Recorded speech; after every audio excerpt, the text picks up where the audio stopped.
Who's got the rocket launcher? I say we blow it up. Now fire that thing.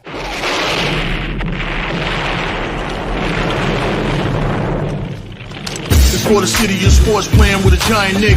With my man S. Guard. That's him. You feel the vibe? That's me. We going live. That's us. That like button shared, you been subscribed. Stadium. That MetLife, Big Blue, home of the parade. Yeah. That turnpike, you can see that's where the game's played. NFL one day, then it's the NBA. Madison Square Garden, that's where the Knicks play. This that NY Logan, no it don't get broken. Legalized mean this shit smoking. I'm on topic, dropping another episode. The game winner, trade, maybe a field goal. Everybody right now doing the wave. You tune in, the show called TheMan-Cave. I see the chat, they always doing their thing. Big views, 85-inch screen. The game's on, you rushing, please. Stay calm, you on the road and chill. Do the watch along. The show's on, the host, you know it's S-Guard. It's no telling the panel filled with guest stars. You're now rocking with the voice, you know what it is. It's your boy J Boogie. You're now rocking with my man S-Guard. I support him to the fullest, you heard? My man Mike Blaze. This is Alter Production. What that mean? We about to alter everything that's playing. Tune in. My man S.G.O.D. Support the show. Subscribe, share it. Most importantly, hit that like button. What's good? What's good? Salute, man, to the orange and blue skies. You already know what time it is, man. Them orange and blue skies, you already know what the vibes is, man. It is Knicks Talk tonight, man, on the Man-Cave podcast, man, courtesy of the Aboriginal Sports Network. Make sure you go subscribe to the Aboriginal Sports Network, man, our one centralized location for all of our content, man. The link is right there in the chat. Myself, Man-Cave podcast, also Big Pad Sports Talk. Unpopular Opinion Sports with NYG, my brother. He's also he also got something on Aboriginal sports right now, talking about his top 5 running backs in this NFL draft coming up. So make sure you go check it and tap in on that. Also, go subscribe to Coach Ed Gladney's Amazing World of Sports, Mets 21-28, Leaf Diggy, TP Way the Giant, delay of game R0B. As always, man. So make sure you go tap in there, man. Thank you guys for tapping in tonight, man. Not too much going on in basketball today. Actually, no games on today. Tomorrow will be the NBA play-in games tomorrow. Atlanta visits Orlando, and then Memphis and Golden State tomorrow for the play-ins and games like that. Tonight, only thing going on tonight, man, is WNBA draft tonight, which Paige Beckers will be the odds-on favorite to be the first pick in the WNBA draft. So that'll be starting right in a few minutes. WNBA, you know how that go, man. But like I said, man, just talking Knicks tonight, man. Knicks basketball, what's good, D? Chilling. What's going on? Tap in, man. What's going on, man? Just talking Knicks tonight, man. First thing first, I'm going to talk about the season in review, man. Like I said, for Knicks fans, man, this season started out a little bit where I didn't think people thought it was because, you know, at the end of last season, the Knicks came a game or 2 games away from, a game from making it to the NBA Eastern Conference Finals. So, you know, had a lot of injuries last year. Great run by those guys last year. A lot of grit, determination. Blue-collar worker, man. We thought we was going to run it back with those guys. And then all of a sudden, right before the season started, next thing you know, trades started happening. The Mikal Bridges trade happened. And then next, you know, Karl Anthony Towns, like right before like training camp. So it was like, whoa, you know what I'm saying? It's just like kind of, you know, first Isaiah Hartenstein left in free agency. Then these trades happened, like snowballed. And then, you know, to the team that we have today. So it's almost like I said, 2 more new starters in there for the Knicks this season, coming into this season. So here we are right now, season review. Like for me, like I said, season review has been like an up and down season, but mostly a good season. Like I said, you look at the Knicks record, they're 51-31. Can't ask for anything more than that, man, in a season like that. So I'm not too mad about the 51-31. Like I said, the only thing during the season was some of the games that we watched. You know what I'm saying? Like how, you know, we felt like our team should have done better, which they should have, but it is what it is in basketball, man. You have those days, you have an up days, some days you have a down days, man. But for the most part, it's been up. You know, we had some we had some injuries. Like I said, didn't know coming to the season that Mitchell Robinson was missed like the first half of the season. Didn't know that either, you know what I'm saying? So that was like a surprise curveball to us and stuff like that. So we managed the whole season really without our starting center because he was going to be the starting center with Karl Anthony Towns in the lineup if they would have had it like that. You know what I'm saying? But like I said, he came back the last 20-something games of the season, working himself back into game shape now, which is a great thing for us. I'd rather him come back then than right now at this part where he'd really be rusty and stuff like that. So it's great having him back, man. Like I said, Knicks going into this playoff right now. Basically, everybody's back now, man. You know what I'm saying? Porty, like I said, they still checking on him, but like I said, he's a rookie, so I wasn't putting too much stock in that. Would he be an asset to us? Yes, he would. You know what I'm saying? Because he is a big man that can play and defend and stuff like that. So, but all in all, man, hey, man, like I said, Knicks coming in basically the most healthiest they've been all season long. That's all we can ask for going into this playoff against the Pistons, man. But like I said, for me, the season's been up and down. But like I said, for most, it's been mostly up. So I can't complain too much. You know what I'm saying? Would I like to see them doing some better, win some more games? Yeah, of course we would have. You know what I'm saying? And there could have been some games they could have lost too. You know what I'm saying? But for the most part, you know what I'm saying? We rode out the storm, you know what I'm saying, with the injuries to Mitchell Robinson early on. And, and then, through the season, Karl Anthony Towns was banged up a little bit too. OG Anunoby was banged up. And also Jalen Brunson towards the end of the season. So we had to ride that one out. So hopefully, like I said, these guys are ready for the playoffs against the Detroit Pistons. Knicks finished in third seed overall in the whole Eastern Conference. Finished second in the Atlantic Division. And because of the third seed, we will draw the Detroit Pistons in the first round of the playoffs. As you already know, the Pistons won the season series against the Knicks 3-1. But like I said, that's the regular season. Don't put too much stock into it. So we will go into the playoffs now to see what we got and going forward, man. Like I said, so yeah, for me, the season review, like I said, man, mostly for the most part, I'm happy with the season review. You know what I'm saying? As far as like the coaching, like I said, that yet to be desired. You know what I'm saying? But we could do a little bit better in coaching too and stuff like that. But it is what it is. We can't complain about that now because right now it's the playoff time coming up, man. So D, I want to ask you how you felt about the playoffs. Coach, what's good, man? Respect. Thank you, Coach, for tapping in. No, for sure. I'm looking forward to see what they're going to put together. Again, we've talked about where the coach is going to put these players and how the coach is going to put the players in in a position to win games, not lose games as well. I think his substitutions is going to play a major part in these series and what he chooses to do and how he matches up certain players with other players, because really that can really hurt us in the game or just in their production in the game as well. So I'm interested to see where what Tibbs is going to do and how deep he's really going to go in that lineup. To be real with you, you know what I mean. But I have this question for you. If you had to grade the Knicks season, letter grade them, where would you put them?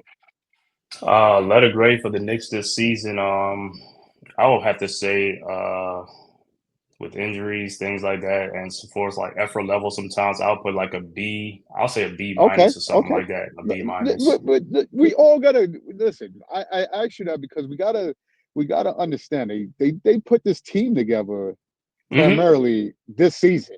You Right know what I before mean? the season, right before the season. So you know what I mean. These dudes had to gel just on a fly. You know what I mean? Salute, So Maxie. I'll send you like Max. Good. yeah. So you know what I mean. When push come to shove, I really think the Knicks overcame a lot of adversity. Now look, could we been a 55, 56 game winning team? You know what I mean? I think so. I mean, a couple of those games, like I said, how the coach managed the players and, like you said, the effort level on certain players and stuff like that could have helped propelled us to a 56, 57 game winning season. But going into this playoffs, I think effort level has got to be top notch if we want to. Definitely, if we want to beat Detroit, if we can beat Detroit, like I said in this first round, I think listen, the next round is sky's the limits to me too. I think primarily the team has to shoot well. That's going to really predict where we are in that. But But I was gonna I say, think yeah, we should be all right. how you feel about the season in review though, the whole season overall, like how the team started and during the season or middle of the season Well, and things like that. Well, that's what I'm saying to you. In review of all of that, it's like you gotta look at the team in battling who's in, who's out.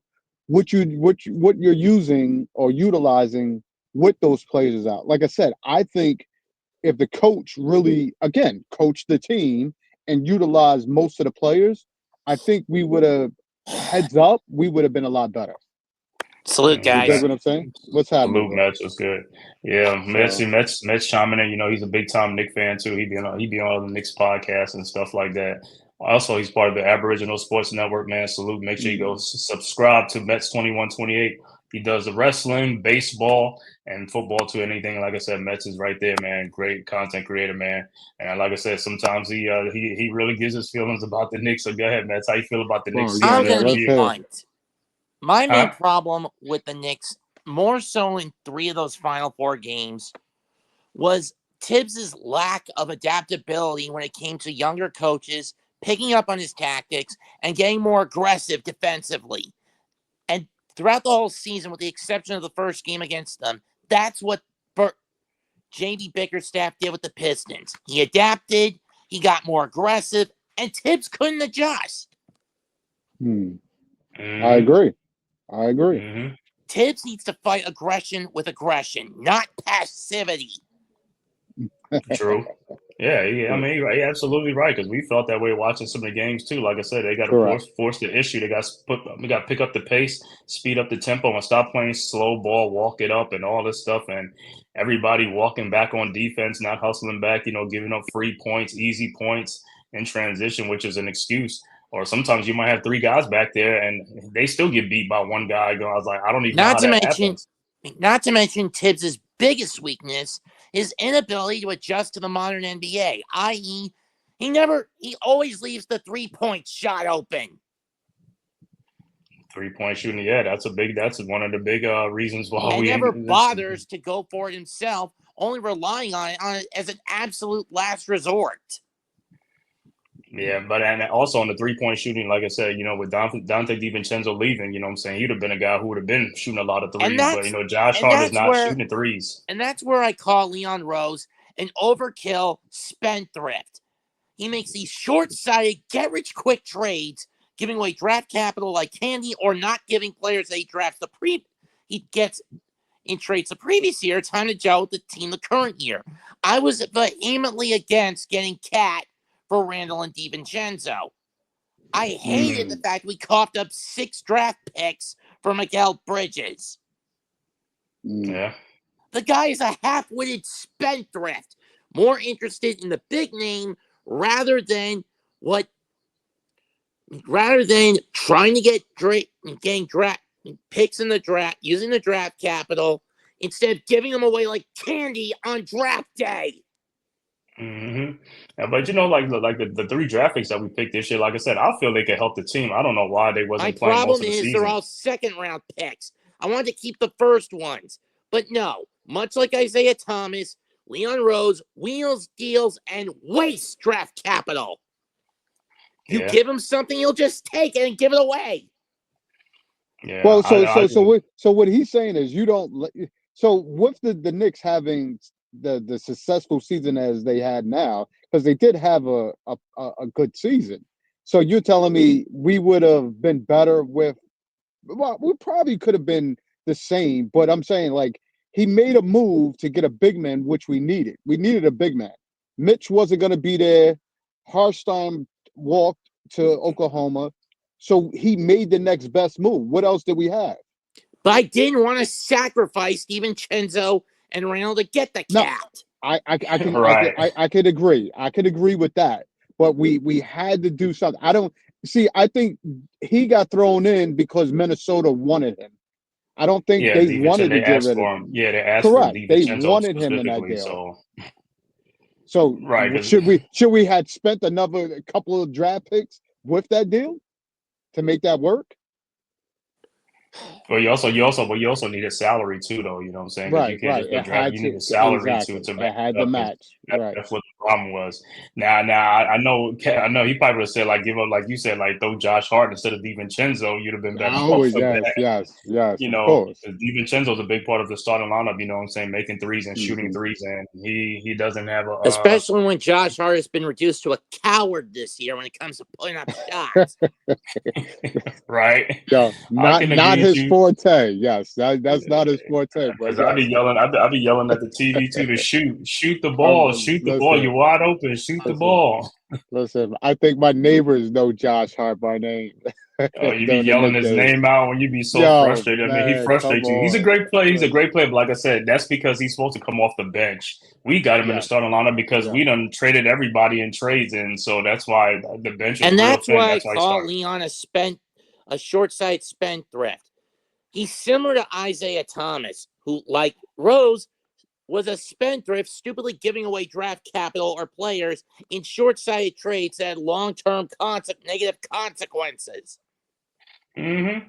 And I know Yeah, a lot of people. A lot of people. but we had more successful seasons. Well, under that Isaiah regime, I mean, if you're trying to compare them, we have a I think he he's just at least comparing he, like the trades that he did oh like for the draft picks. oh That's all he okay, is. He's not saying as far as like the results, but it's just the draft right, right, capitals and stuff that he was yeah, using. nah, yeah. Yeah, He because was the trying Knicks, to get because a good fix now. He was trying to fix the problem now. Everybody's trying to fix the problem now.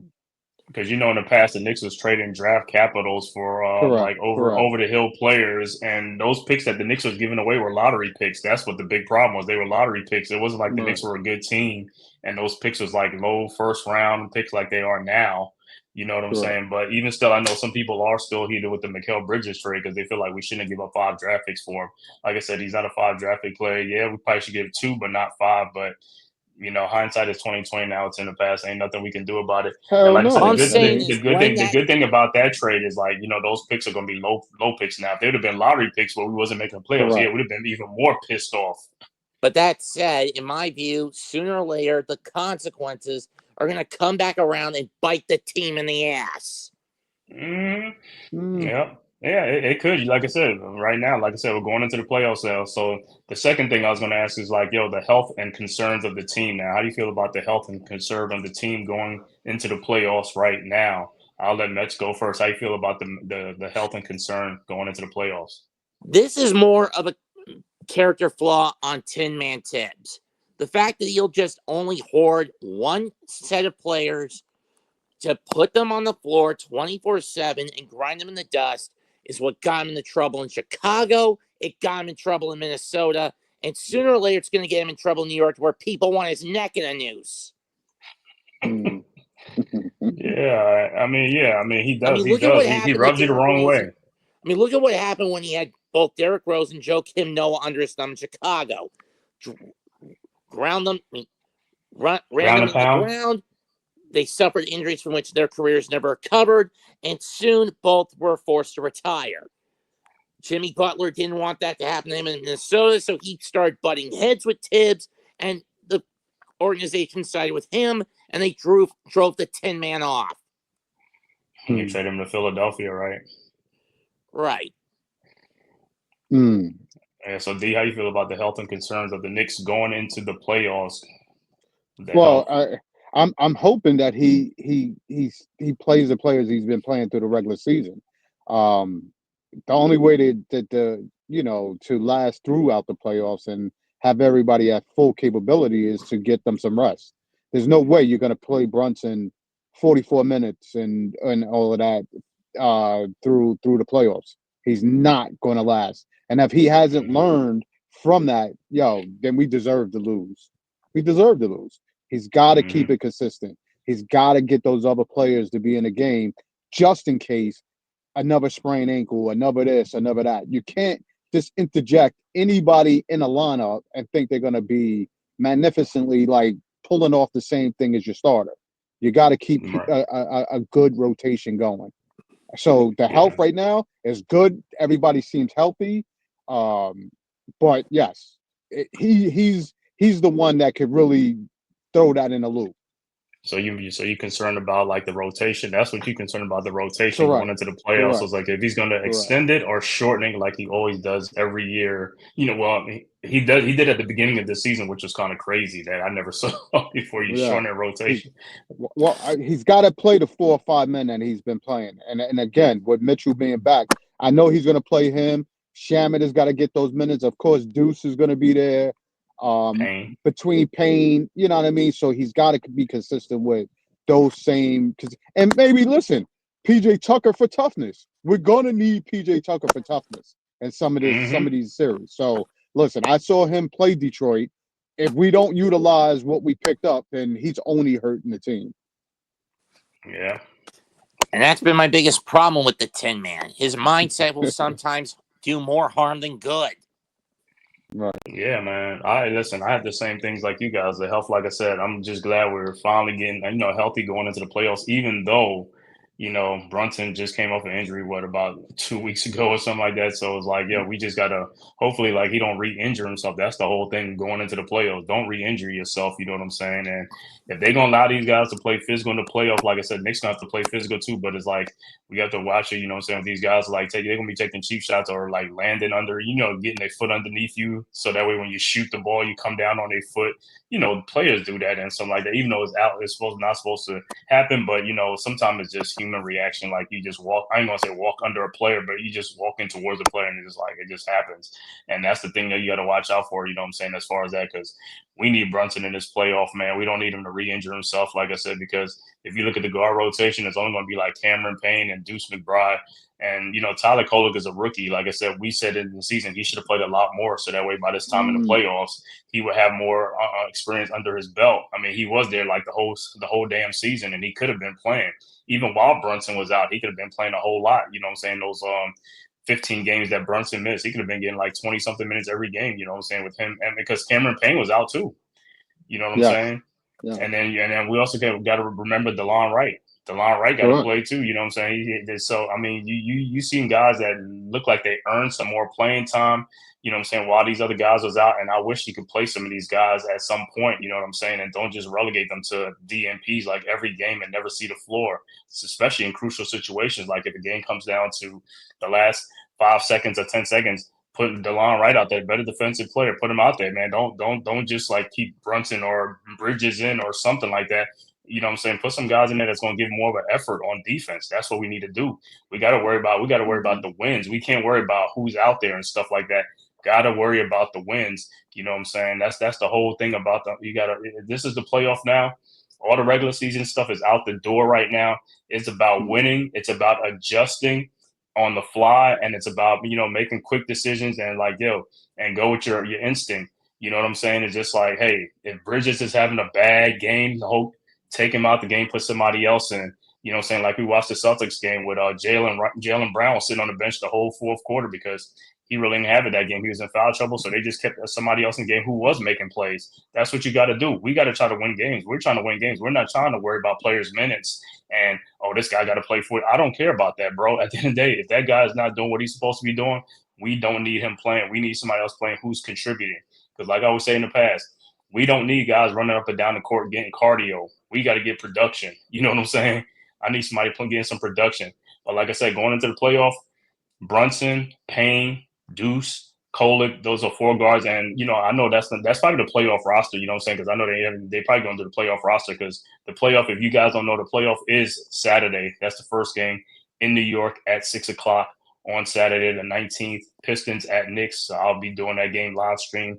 Too bad I've got my plate full on Saturday. I've got a Met Cardinal game to call at 4. I know. Then I'm doing the first night of WrestleMania at 7.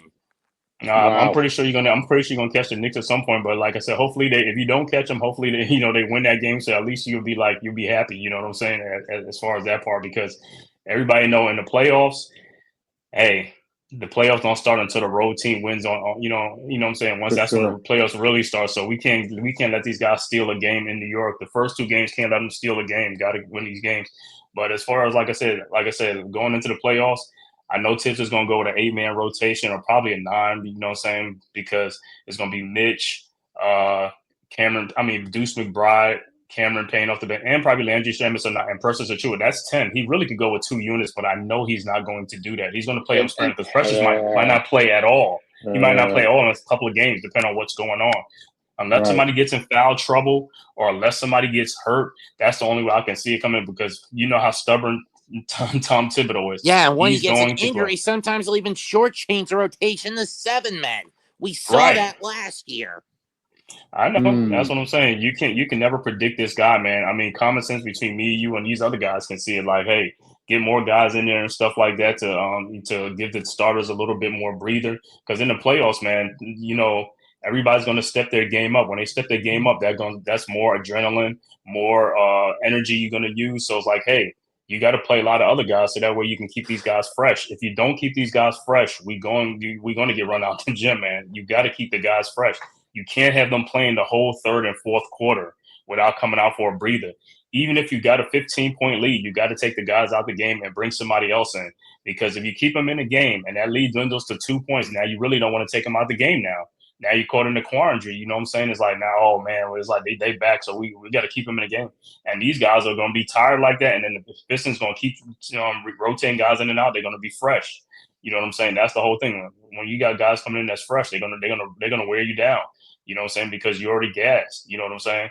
So, like I said, hopefully, like I said, in this playoffs, he'll go to play at least 9 man. You know what I'm saying? Like 4 off the bench or possibly 5, which I want possibly 5. But knowing him, and let me tell you something, he better not do no 8-man rotation, bro. It better be a 9-man rotation. He can't afford to this year. It's you got too many. You got pieces. You got to utilize the pieces. I mean, I could see the other years it was, you know, you were struggling with the pieces you had, but it's different this year. Tyrone I mean, said, if we can't beat Detroit, Tiff should get the axe. Damn right he should. He should get the axe. Enough is enough with this tunnel vision twit. Right, man. It's just like you just look at him. It's like, yo, like I was telling the D, man, this is a veteran coach, man. That should know all the things. He's been around the block. This ain't his first time on the rodeo, man. He's been around the block. You know this. You know the playoff atmosphere. You know everybody raises their game up in the playoff. Your team got to raise their game. We got a week off going into this playoff. I better not see the Knicks come out with no energy after like 6 days of rest. I better not see that, bro, because you got time off. So you better come and play with some energy from the very beginning. I don't want to see them coming up and walking the ball up and doing this slow thing that they be doing. It's like speed that thing up, bro. Especially if we got getting the lead and we in a good groove.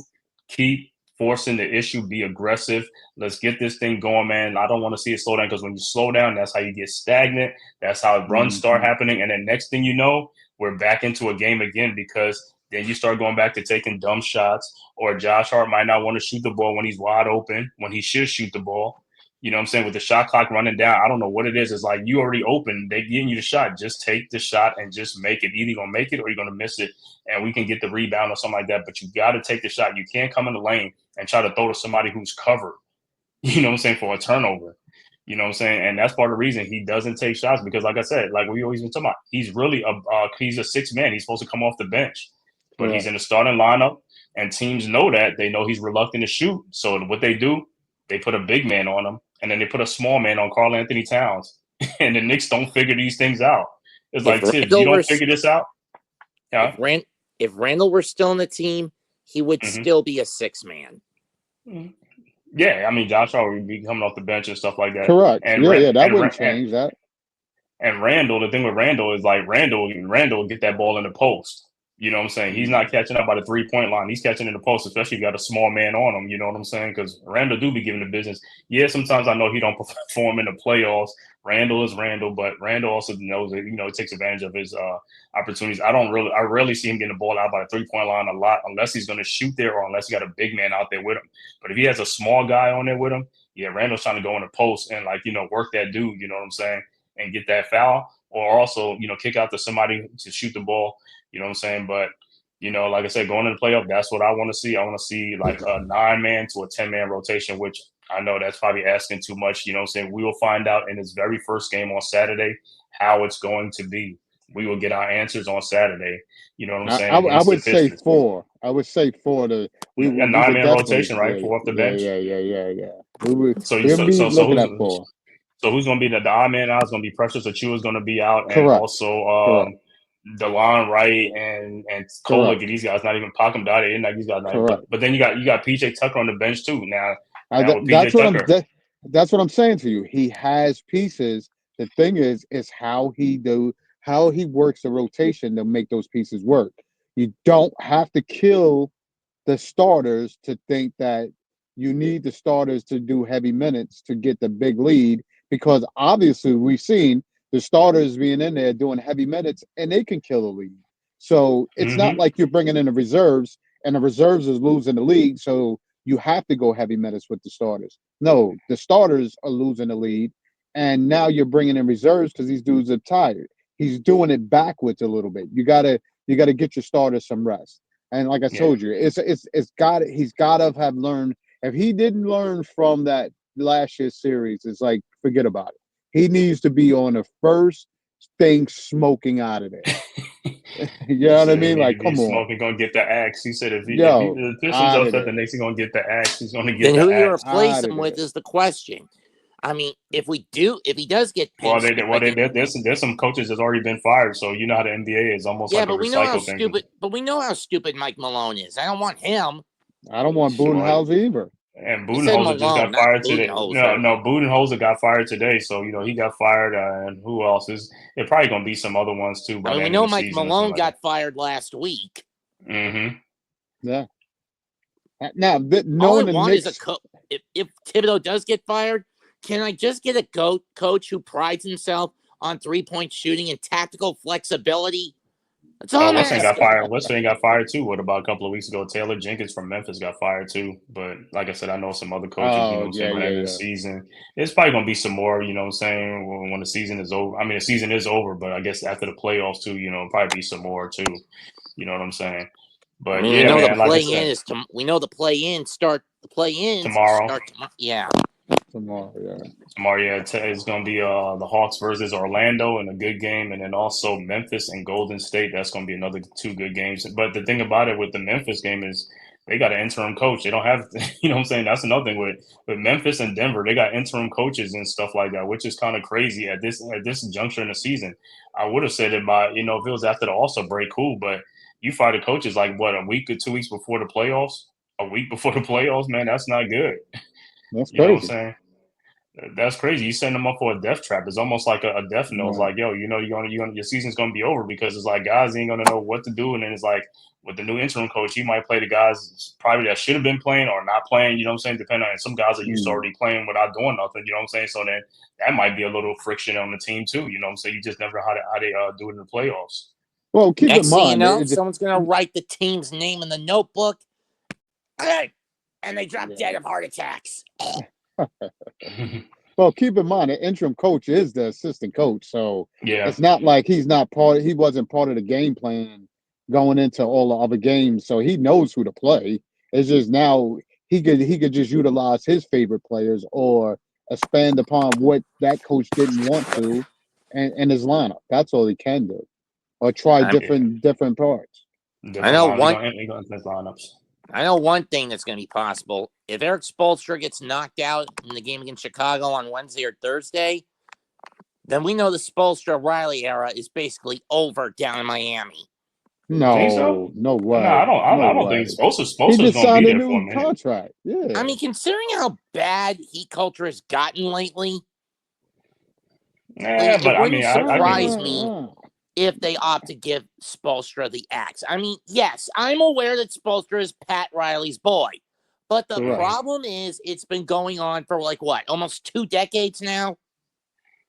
Yeah, well, I mean, it Yeah. was supposed to be, but he's had a more successful career while he's been coaching Miami. Even when Miami, lost the Correct. big three and all that stuff, he still got them guys into the He's still playoffs. They still carrying listen on. to him. It's just now with the Jimmy Butler thing. You know what I'm saying? The Jimmy Butler thing that's got blowing up and things like that. But Spoelstra's, like I said, he's been a good coach. Like I said, he's a smart coach too. Like I said, he makes good. You can tell he makes good Adjustments. X's and adjustments, X's and O's during the game. You see it when we play Miami and stuff like that. They give us a Right. tough. It's not like it's an easy walk in the park sometimes, And that's been going on all throughout his whole career. He knows who to play, who not to play, things like that. But like I said, yeah, every coach has their own little flaws. But Yeah, it would surprise me if they don't Witchbone, they fire Witchbone. It would surprise me, you know what I'm saying? Because they know and I know it's like there ain't too many good coaches just walking around. So it's like you got a coach, you know what Yo, I'm saying? yo, I think he'll be there. yo, Mets, if you're thinking that's a possibility for the Knicks, yeah, yo, just get that out of your head. That's not I don't want happening at all. Spoelstra anyway. I'm just saying it's a Oh, possibility that oh, he'll get pink slipped. So okay. Mets, who would you want if you did if the coach did get Right. canned? I'm Who would you want as a curious. coach?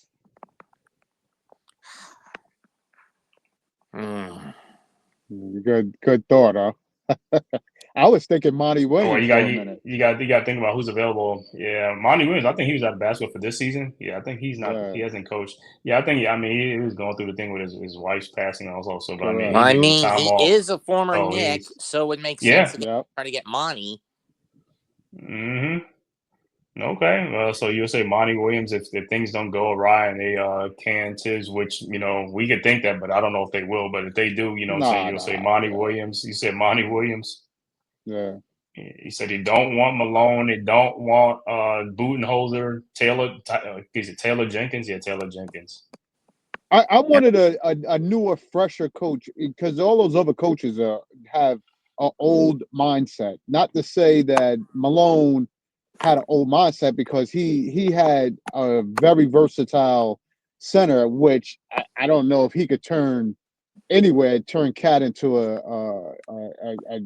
a joker, but you know what I mean. Mm-hmm. The fact that uh, I don't think he could probably help this team. He couldn't make the team he had work. That was the problem, even with his injuries and stuff like that. So, And don't get and me he was started losing on the team. Doc. That guy's an idiot. Oh no, I wouldn't even say Doc. Yeah, I leave nah. it. Leave Doc in Milwaukee. I was hoping to get Doc in the first round, so that could be something the Knicks has The something to Bucks. look forward to. Yeah. So, but So nah. I think the coach that I wanted was actually got hired was by the Cavs was Kenny Atkinson. That was the coach that I would want for the Really? Knicks or something like that was Kenny Atkinson. I thought he should. I think he got a raw deal with the Nets. He's a good coach, like I said. I think and Kenny Atkinson, man, he grew up on our staff and all that stuff, with Yeah, them yeah, yeah, guys. yeah, So yeah, yeah. so yeah, that Mm-hmm. would have been a coach that I would want to. And even what's his name, Johnny Bryant, the one that left when went to Cleveland. Like I said, look at their staff over there with Kenny Atkinson and Correct. Johnny Bryant. He That would have been he another took good one one. out You know what I'm saying? staffer. Yeah. Yeah. And then, what's his name? Went back to college. Mike Woodson went back to college, you know what I'm saying? But now he's out of a job too, you know what I'm saying? Mike You But would Woodson, you yeah, would Woodson you is as would much of an old no, school coach I'm as I'm any of just saying them. like no, I'm just saying that's a wow. coach that's a coach that's you know what I'm saying, that just got canned at Indiana and stuff like Correct. that. But Okay, yeah, yeah. you know how the Because I NBA is like they come back with some of these guys and stuff like yeah, that, yeah. man. So But he's available. That's what I'm saying. Woodson brings me in the mindset of Doc Rivers. Is like just Yeah. bringing that I it's like nah we could and again Woodson to me didn't do the justice to or like you said you want a coach that want to put the fire under the players Yeah. Hold them accountable. tush, Hold you them know what I mean, accountable. right. I don't know. Woodson wants to be. I don't know. He did Yeah, it to some he's players, not. but he didn't do it to all the players. To Yeah, me, I just don't see really no Bill Parcells type coach out there that'll nah. that'll tell players to go hide underneath the bleachers or somewhere. Well, Just go sit down. I think Monty will light a fire because he's somewhat of a new millennium kind of coach, like a new Mm, wave coach, not like an old style coach. He wants to, like you said, if you get guys up and down running, he wants to run. You know what I mean? And like I said, you have to have the lineups to do that. And again, to mm, me, that's what I'm hoping that Brunson don't pound the ball, because they're going to double team him heavy, and it's this first series. That's why he's going to exhaust himself in seeing those double teams. He's definitely yeah, going to see those double teams. yeah, and you know how the referee's been letting players get physical with Brunson all Bodying them, season yeah, long, man, correct. all season long. I'm like, really, this what we doing now? You know what I'm saying? So It's just it days is like what it this you is. wish you could just punch these refs for being so pussyfooters and not calling those Hmm. fouls. Or better yet, have the players go longest go mean machine on their asses. Right. Suspensions be damned. Hmm. Well, So we yeah, can't afford suspensions now. We're in the playoffs. nah. Yeah, You know what I we mean? can't. So if we can't do it. We We gotta, can't. if they're gonna go hard, go hard. Yeah, we can't afford a Charlie Ward type brawl breaking out No, and players getting suspended or something like that. Which I mean, which it really don't now, right now. But yeah, but no, but I'm just saying, just play fire with fire, man. Just play the same way too. They getting physical, get physical. Not to the point where you're gonna really, I'm saying, like I said, the only person who really looked like they about that life is PJ Tucker. You know what I'm saying? He look like he's about that life, you know what I'm saying? And like I said, I would like for him to like get under some of these guys, off the bench when they come to the bench and fire them up, man, and get into these guys, man. But like, yo, why you playing soft? You know what I'm saying? It's like, bro, come on now. That guy, you could see things out there on the floor, like some people be missing sometimes. It's like, yo, they do this all the time. Like, yo, just go back to it, just do this. They overplaying you and all that type of stuff, or they're not playing Josh or something like that. And that's another thing with the Knicks offense is Josh. You know what I'm saying? With Josh being in the starting lineup and he reluctant to take shots, and teams know that, and there ain't nothing really Knicks can do because, like I said, all the alternative is like Demi said, they could probably put Shaman in the starting lineup. You know what I'm saying? I know his defense ain't all that, but I mean at least on the offensive side, like I said, they ain't gonna leave him open. The Knicks will have more spacing on the floor too. for sure. With Shaman out there because they ain't not gonna leave him wide open or put a center out there because Shaman he'll pull the trigger on those 3-point shots. You know what I'm saying? And hey, and the way he's been shooting the 3-point shots, he's been shooting them much better towards the end of the season. So, Lights out. that's a great plus for us. You know what I'm saying? If we can get that, type of production. I know like Josh gets the rebounds, he does the dirty work, things like that, which is cool. Like I said, you're gonna need that, and you're gonna need that in the playoffs because sometimes the playoff game comes to a grinding halt, or it's not an up Mhm. and down. I'm Sometimes it gonna might hop be off. like slow I'll pace. see you later. Bye. Okay, Mets. All right, but yeah, man, like I said, with as far as that with Landry Shaman in there and stuff like that, man, that'll be great, man. Landry could come in and play some minutes and stuff like that. But then again, it's up to Tibbs what he's going to do. Is he going to play him in the playoffs like that, or is he going to keep forcing these guys to play like 35 or 40 minutes? You know what I'm saying? And that's the whole thing. You know what I'm Right. saying? It's like the bench guys. How many minutes they going to get? 8 minutes in a whole game. You know what I'm saying? 8 minutes out of 48. You know what I'm saying? It's just like, yo, if you play 8 and 48 and Detroit, let's say they go 10 deep or 11 deep or something like that, and their guys playing like 31 minutes in a whole game, they going to be fresher. You know what I'm saying? You playing 31 and I'm playing 42 or 44 minutes. You know what I'm saying? And let's take into fact, a lot of these guys, like I said, they're still nicked up. You know what I'm saying? Brunson, Towns, you know what I'm saying? Josh, you know what I'm saying? These guys still like OG a little bit, you know what I'm saying? So it's like, yo, you want to look at these minutes, man, that you playing these guys and stuff like that. But like I said, we already saw last year in the playoffs, he didn't, you know what I'm saying? It was the same old thing. He was running these guys again. What was that 2 years ago against what's that Brunson when he came back, from the injury? And he played like Right. 40 something minutes in a game. He played 40 something, like 44 minutes in a game. I was like, bro, this dude Back is to playing on one back. ankle. Back to back. Back to back Right. games. He played 40 plus minutes. It's no way. That's what I'm saying to you. If he thinks that Brunson is going to play those type of minutes and down the stretch is going to have the strength or going to have the same common just the Mm-hmm. common play, he can't do it. He's got to get the rush. You got to utilize the players that you have to make sure that you're not burning these dudes out. There's no way. Listen, we got some tough players. Like I said, OG, Mm-hmm. you were saying OG with his foot. OG has definitely been playing lights Mm-hmm. out ball. And I think with him up and down, we need him to definitely do what he's been doing, grabbing at least 7 to 8 rebounds, if not more, to help Mm-hmm. that to help combat That's like gonna be the boards. a big thing. That's going to be needed without a doubt. That's going to be needed. So again, with the players that we could utilize, even like I said, you bring in PJ Tucker to free up some of these guys for like you said, eight Spell to them ten like minutes. You know what I mean? right. 8 to 10 minutes in there. Bring that toughness. Yo, give a couple of elbows, whatever, to these players. Let them know that we're here. You know what I mean? That's what has Mm-hmm. to happen. Mikel is going to be Mikel. He's not going to play no tougher than what he is. He's just I listen. Mm-hmm. Mikel, I just hope shows up and shows out. You know what I mean? But this is the time, not the hope, but just for these guys to put their best foot forward and play. That's all it's going to Yeah, come down man. to. Like I said, come into this playoff against the Pistons, man. Like I said, some key to this series, like I said, is going to be rebounding, Hustle Mm-hmm. point, extra, like the 50-50 balls, they're going to be very important. We got to get these 50-50 balls, got to get some of these rebounding, and also keep these guys sometimes off the three-point line and play better defense against the three-point shot, especially with Cat, with these pick and rolls. That's another thing. These pick and roll defense is just killing us with Cat, man, because he's letting these guys getting wide open three-point shots while he sags back in the lane. It's like, bro, you're not doing nothing. And then it's like you sagging back in lane, but it's like that's not doing nothing though. You know what I'm saying? It would be one thing if you coming up and making it run a guy off the 3-point line and making him pass that ball again. That could take some more seconds off the clock, like how Mitchell Robinson does when Mitchell Robinson's out there. He's running guys off the line, or he's gonna block that shot. Them 3-point shots is not like it's not gonna be wide open. You know when Mitchell Robinson is out there. You know what I'm saying? Because Mitch is gonna play, and what he's probably the best big man in basketball to block 3-point shots, and he's done that a lot over his career, man. We've seen that time and time again with Mitch out there blocking the 3-point shot, getting the ball, rebound, and starts a fast break or something like that, man. And like I said, that helps us on the defensive end. With that, you block a 3-point shot, is boom. Now you got the ball. You going down the other way to either get fouled or get some points. You know what I'm saying? Not giving these guys a free look at the basket for a 3-point shot like it's a shooting practice out there. You know what I'm saying? And these guys are making it. That's the problem. These teams are hitting these shots against us. It's not like these guys are missing a lot. These guys are hitting their targets. And when you start making all these 3-point shots, that's how we keep falling behind. And the league keeps getting bigger and bigger because we keep giving them points at uncontested shots that they're not working for. In the playoffs is about contesting shots. It's not about giving uncontested shots. It's about contesting shots and making it tougher on these other teams to score and limit their scoring opportunity.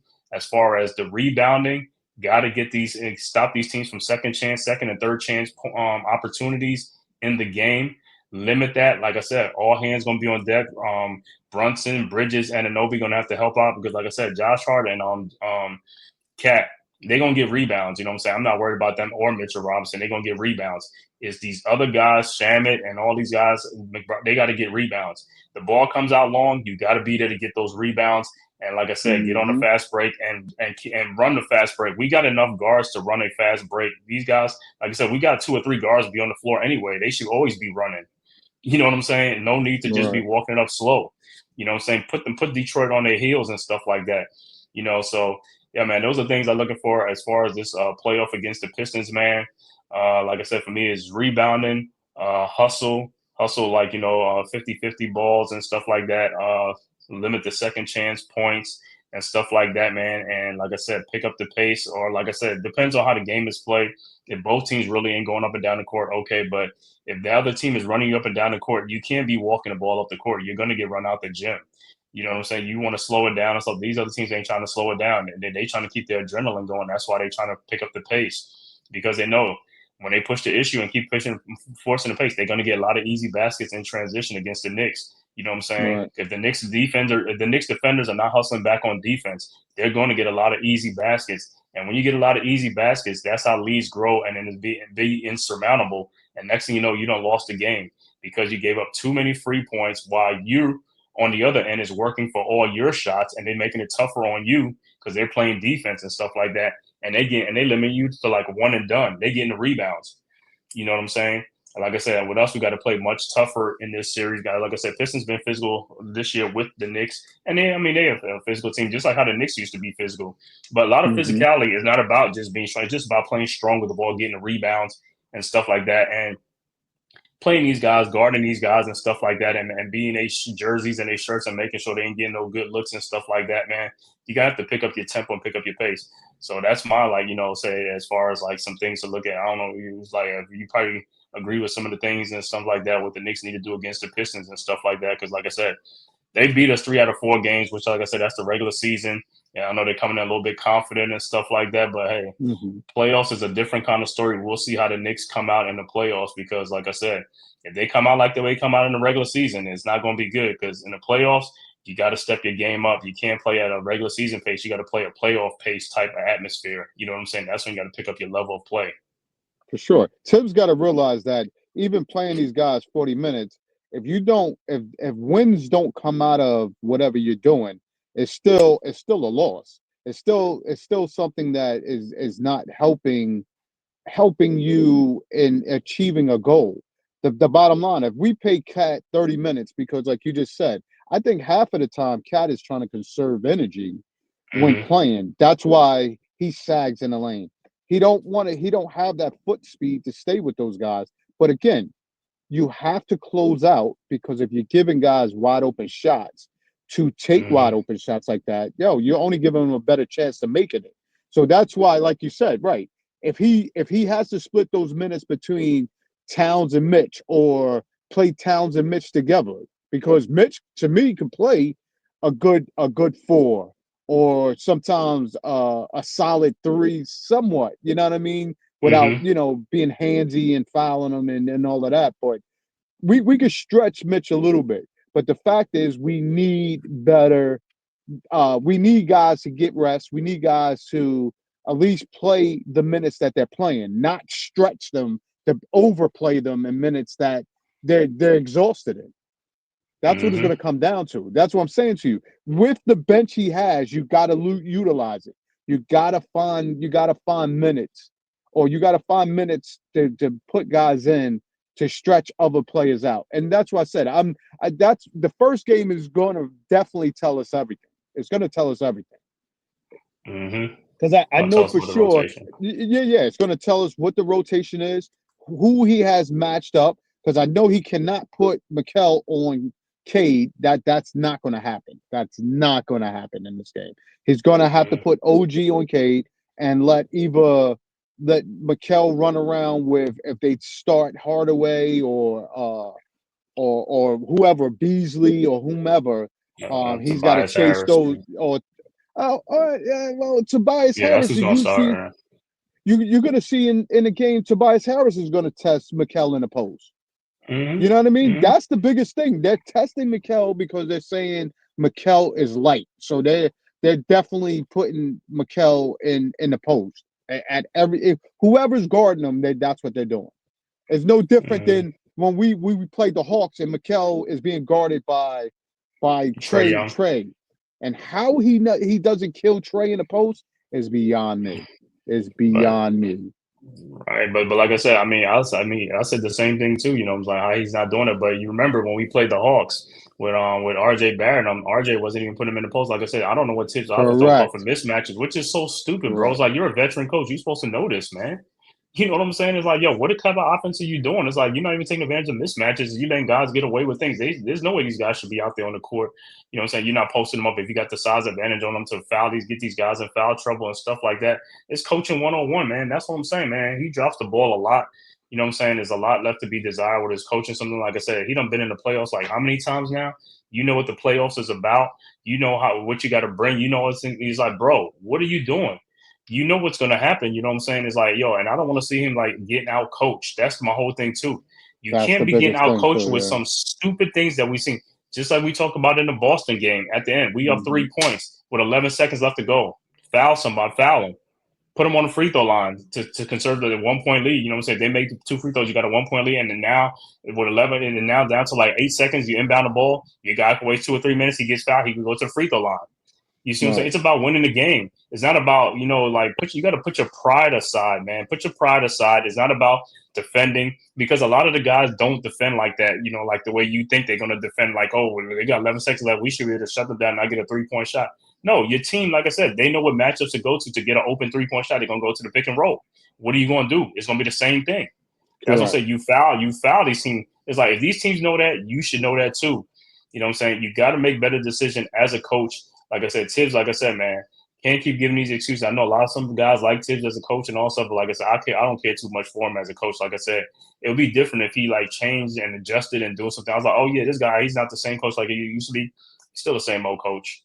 Ain't nothing changes. Like a leopard don't change his spots. You know what I'm saying? So so You know so what I'm you so saying? you so you think he's going to shorten up the rotation, and the most we're going to see off the bench is 3 guys coming off the bench?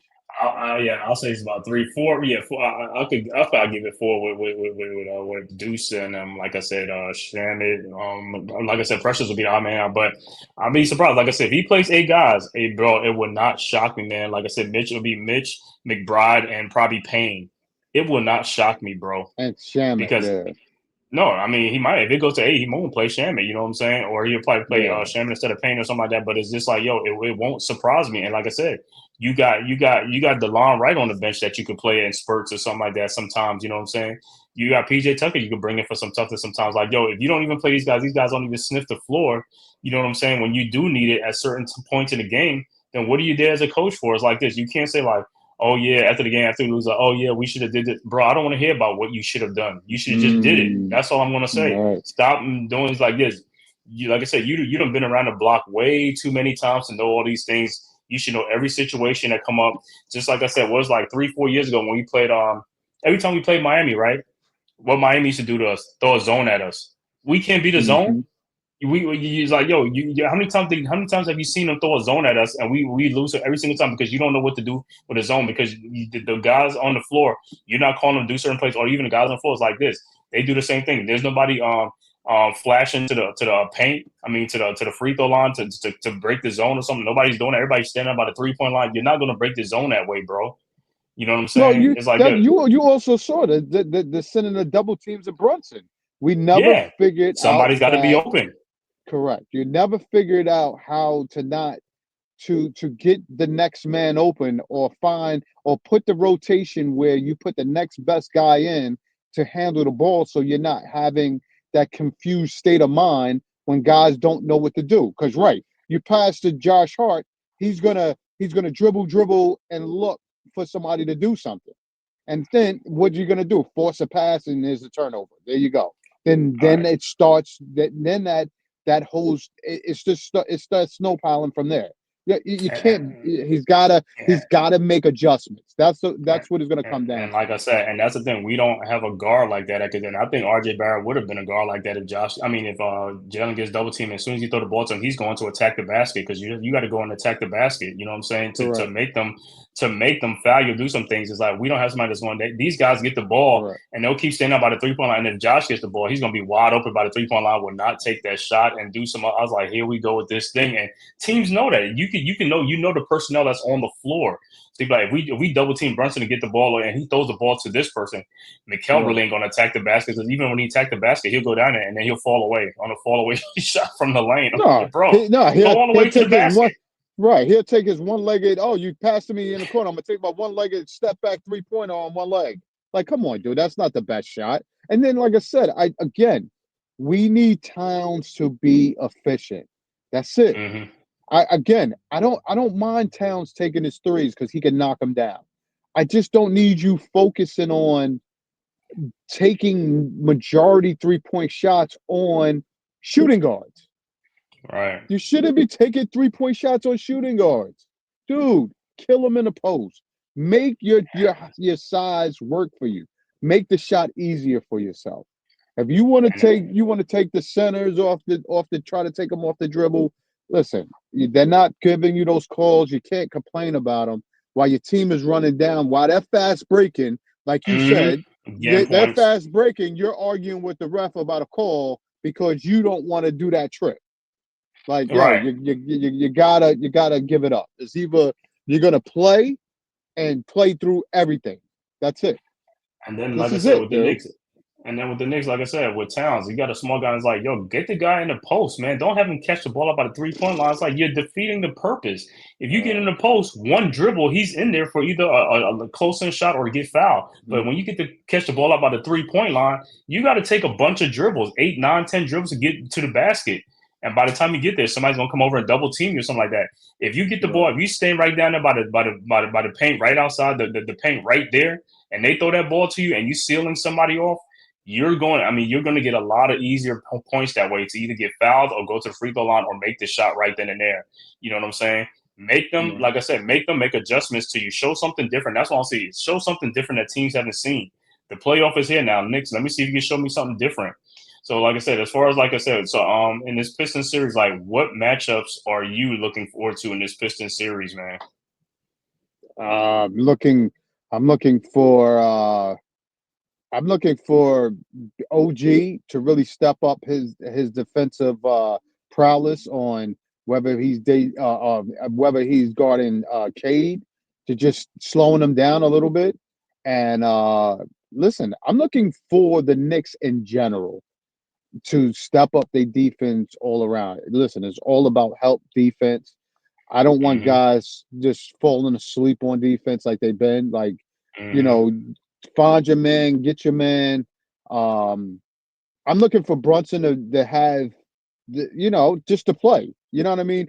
I Mm-hmm. don't. The biggest thing with Brunson is I'd rather see you pass the ball, go off a couple of screens, get the ball back. They can't double you off of that. They can't Mm-hmm. double team you off of that. No different than Towns. Towns, if you're in the post, everybody's spread out. You know what I mean? Like they can't double team you when the ball is moving. Towns, if you catch the ball in the high post, what's the possibility they're going to double team you? Because everybody's around the perimeter. Like, come on, dude. We gotta play different ball. It's like I said.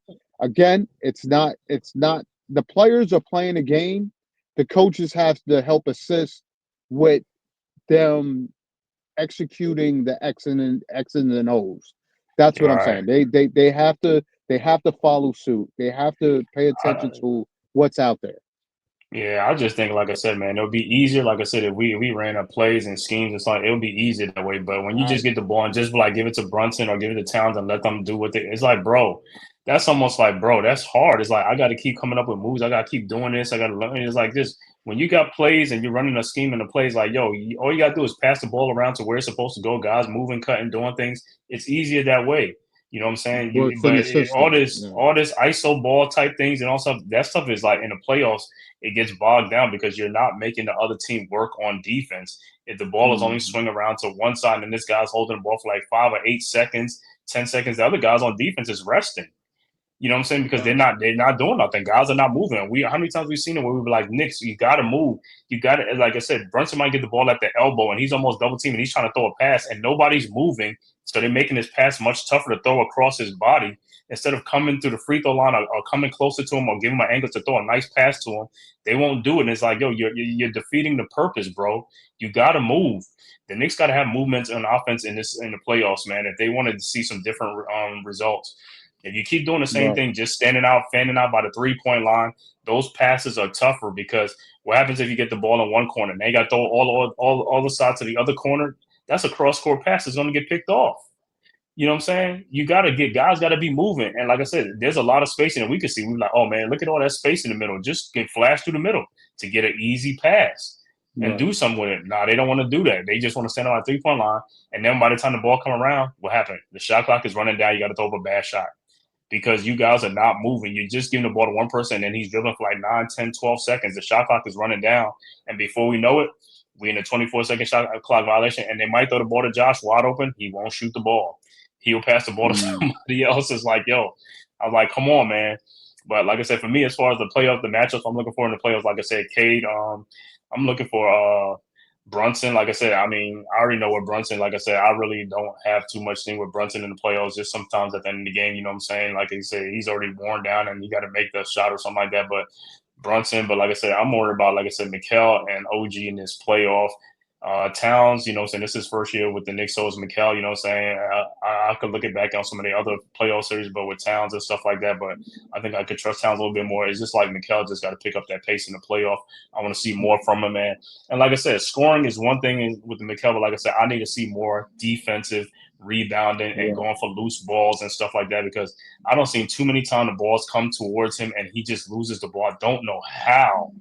It's like, bro, just grip it with a python grip or something like that with the ball. It's like, yo, if Mikal can get like 8, let me say, I don't even care if he get like 9, like 12 points. If he get like 9 rebounds, I'd be happy as hell. You know what I'm What? saying? Yo, Because yo. Oh, no, you listen, know that's I'm just not saying, I'm happening. just saying. But what I'm saying is, he has the opportunity though. It's like I said, with all those missed shots, you have a lot of opportunity. When you missing a lot of shots, there's a lot of opportunities for rebounds. You just got to go get it.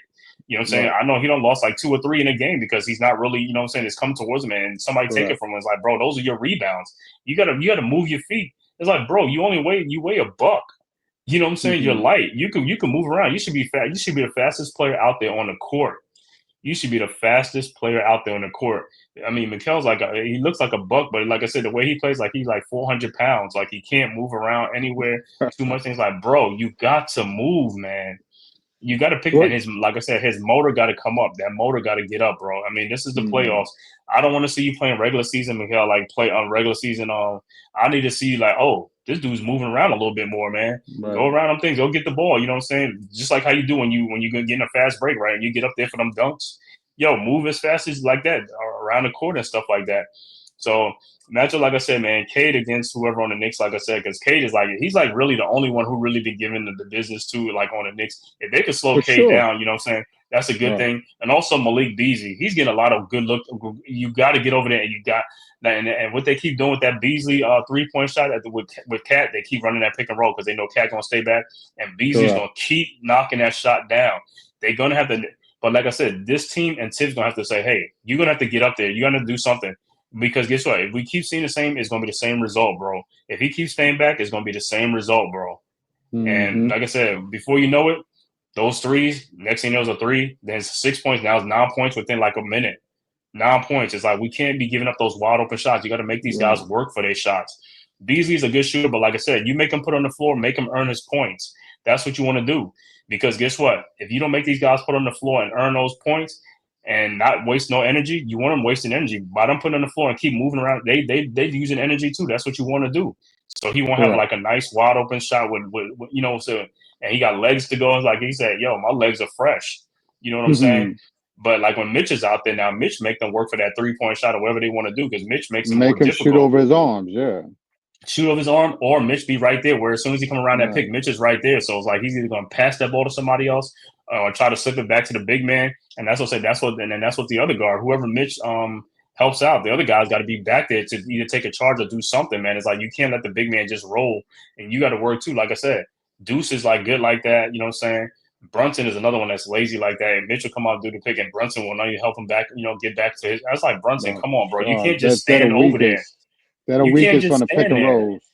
Right, because they just stand there. It's like once the dude's like, dude, if you stand in there, you in no man's land. You guarding nobody. You just guarding space. You know what I'm saying? And then you just turn around looking for the ball to come back. And so after they inbound the ball to give it to you, it's like, bro, you giving away free points. But like I said, that matchup, you know, Isaiah Stewart off the bench and Jalen Duran, you know what I'm saying? That's another guy got to keep off the boards. I mean, the last game, I mean, he's a rebounding machine too. Got to keep him off the boards. You know what I'm saying? With Towns in there and also OG. OG gonna have to keep that guy because if they're gonna have the same starting lineup, OG's gonna be at the 4. So it's gonna be Towns and OG. You got to keep Duran and what's his name off the boards. I know Stewart comes off the bench. You know what I'm saying? Right. But OG's gonna have to help out because Jalen Duran is definitely going to he's definitely going to the boards. He's getting them putbacks, and that's another thing. If we can get those rebounds, that lessens their point. You saw the last time we played them, which was what about 3 days ago, whatever. Like we had a big lead. We had a lead on those guys. You know what I'm saying? They was getting second, third opportunities, at the board. That's all it is. That's all it is. We just said we got to limit that, man. Like I said, for us, man, on our side, man. Like I said, I want to see how Cat does in his playoff and his matchup with Jalen Duran. Like I said, he could bring him away from the basket at times and stuff like that. But like I said, work that dude down there and stuff like that, man. So you know, this will be Towns' first playoff with us. Also, what is his name? Mikel's first playoff with us. You know, OG played last year, but he missed a lot of the playoffs. You know what I'm saying? I think he played in the first round, but he was. Yeah, the second round he was done. You know, against Indiana, the very first game, I think he was done. He was out for the rest of the against Indiana. So OG, like I said, and that's another thing. OG, this is gonna be like basically this is gonna be like his first playoff. But I mean, last year he didn't play that much because of the hamstring. Even though he played in that first round, and that hamstring was still bothering him until it just went out in that second round. You know, so look good. You're right. So this will be like I said, OG, just keep doing what you've been doing like towards the end of the season when Brunson was out, the way you was carrying us, the offense, the shooting. Just keep, like I said, keep making shots. Like I said, that's another thing in the playoffs. The shots, they're there. You got to make them, bro. You're going to have the opportunity to make these shots. They're going to be uncontested. Some of them are going to be uncontested. You got to make the shots. That's all it is, making shots. If you don't make shots, we're going to have a long night in the playoff, man. So, like I said, that first game is Saturday, man, against the Pistons. It'll be 6 o'clock on Saturday the 19th. I'll be here on the stream, man, doing a watch along. I'm going to be doing all the Knicks game in the playoffs. So, y'all know where to meet us. Right back here, man. on the Man Cave Sure. podcast, courtesy of the Aboriginal Sports Network, man. Make sure you guys hit that like and subscribe button on your way out, man. It costs you nothing. It is totally free. Also, go subscribe to the Aboriginal Sports Network. Like I said, and all the members, myself, the Man Cave, Big Pat Sports Talk, Unpopular Opinion Sports, Coach Ed Gladney's Amazing World Sport, Mets 2128 was just on here. Make sure you go subscribe. Leaf Diggy, also TP Way, also Delay of Game, and R0B, man. Make sure you go subscribe, man. Like I said, we'll be back here, man. Like I said, next Saturday, man, on the Man Cave podcast. Do you got any final words you want to say on here, man? Yo, make sure you check in. We should see what the Knicks is going to bring to the table. I'm looking forward to it. Outside of that, yo, hit like and subscribe, like you said. Let's get this going. Oh, I got to get your thing in this playoff series. I know it's the first game, but how you feel about the Knicks in this playoff series against the Pistons, man? Do you think the Knicks eliminate the Pistons, or how many games they win in, or something like that, man? Going in this series, I think the Knicks could take them. I think. Listen, we have a good team, like you said, but that's why I asked you what would you grade the Knicks? The proof is in the pudding. Could we have won more games? Are we greedy enough to say we want more wins? We wanted more out of them? Yes. But the fact is they have achieved what they have achieved thus far. Listen, I only see them doing more going into this playoffs and winning this playoff series. Can I really predict after the first? I would have to really see the first game to give you that answer. What I would think after that. But again, I think Biggerstaff is a good coach. He makes adjustments. Tibbs doesn't make adjustments. That's why I said I would have to watch this first game. But I think the Knicks will pull the series out. Yeah, I think so too. I think, like I said, with the Knicks, man, like I said, I know they know everybody is looking at this series because now it's a hot topic between everybody. Everybody's saying this is the series that everybody want to look at. And everybody picking the Pistons to upset the Knicks. And like I said, if I'm the Knicks, I got to be focused. I know it's like, hey, I got to bring my A game because this is a series. This ain't a one game thing. This is a series. So it's like, hey, just go out there and snuff these dudes' confidence out, bro. You know what I'm saying? Go out there and beat them. Keep in mind, they did the same thing to us against Cleveland. When we played Cleveland in that first round, they kept saying Cleveland's going to take us in that first round. There's no way we could beat Cleveland in that first round.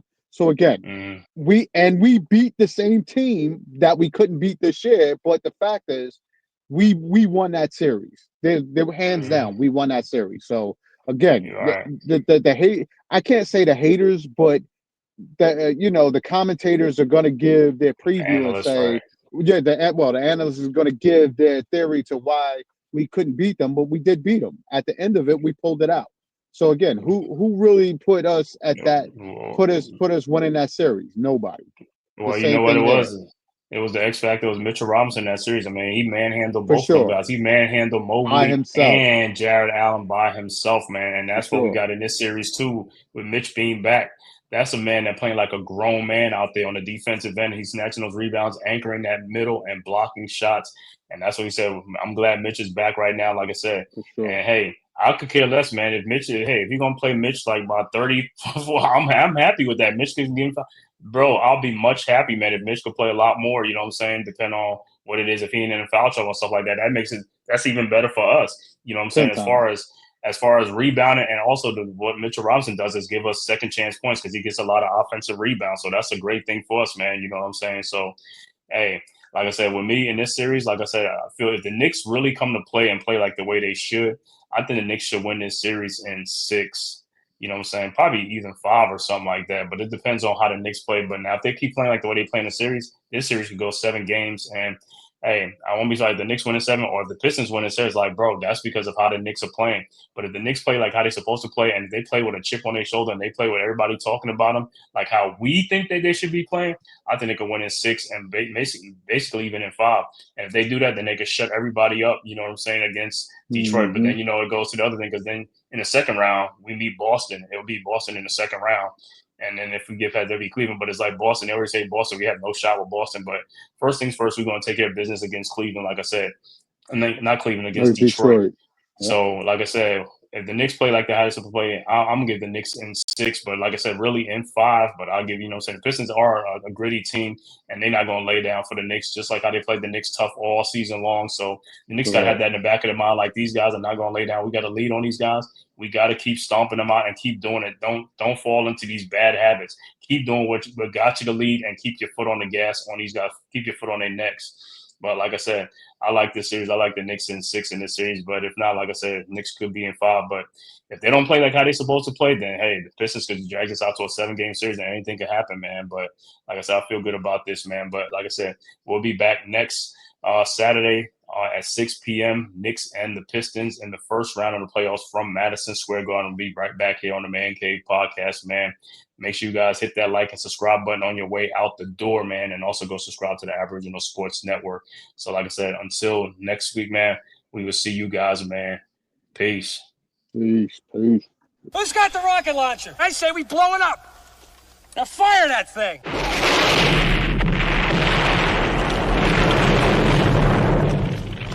It's for the city of sports, playing with a giant Nick.